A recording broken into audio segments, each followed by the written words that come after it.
Welcome to Mastering the Supply Chain.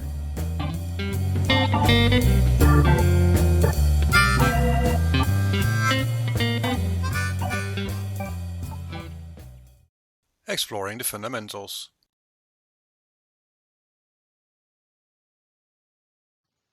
Hi, in this video we are going to look a bit more into detail to some aspects of the what side of the company, particularly company strategy, segments and value propositions.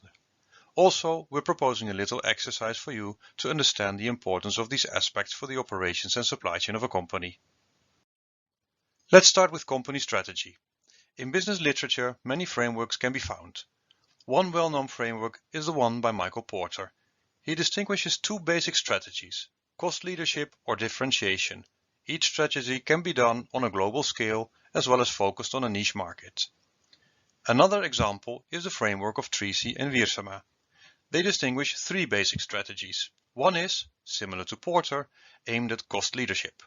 They call this the operational excellence strategy. And then they distinguish two differentiation strategies.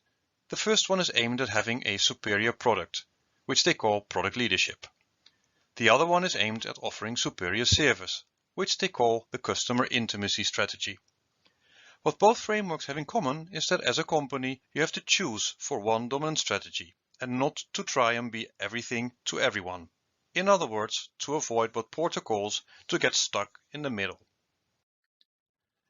Company strategy is the basis for defining target market segments and the value propositions towards those segments. There are different conceptual models for capturing value propositions. For example, the 5-4-3-3-3 model by Crawford and Matthews. They distinguish 5 attributes which together define a value proposition. Basically, they say that in order to become a market leader, you should excel on one of those attributes, be above average in another one, and be at par with the market in the remaining 3. In other words, don't try to be the best in every dimension, just excel in the most important ones.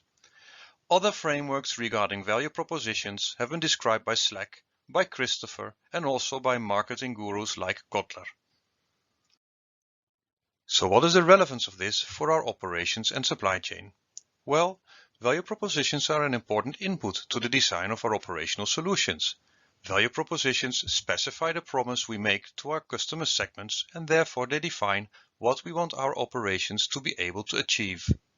If our value proposition specifies that we are the fastest in the market, then our operations need to make sure that we indeed become the fastest in the market, or the cheapest, or the most flexible, and so on. Of course, this becomes all the more interesting and complex if our company attends more than one customer segment. Let's take the example of Coca-Cola. By the way, please note that the example is strongly simplified, but hopefully it will help you understand the significance of segments and value propositions as an input to operations and supply chain. Coca-Cola sells their drinks to convenience stores, for example these little pop and mom stores everywhere around the city. But also does Coca-Cola sell to large retail chains and to family restaurants. And Coca-Cola is also present in vending machines. So what are the specific attributes of the value propositions for these segments and the implications for our operations and supply chain? Arguably, the drinks for these segments are the same, in terms of the liquid, I mean. But how do they compare, for example, if we look at the volume of demand, at the variety of products they receive, at the frequencies of delivery they want, at possible complementary products apart from the drinks, such as merchandise, refrigerators, and so on? And logistically speaking, how about the number of delivery points and the location of these delivery points?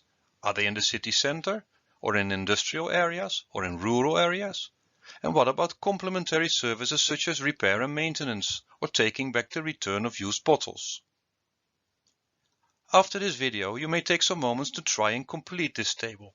Hopefully you will then see the importance of segments and value propositions as an input for our operations and supply chain. Or, in other words, the direct links between the what and the how of the company.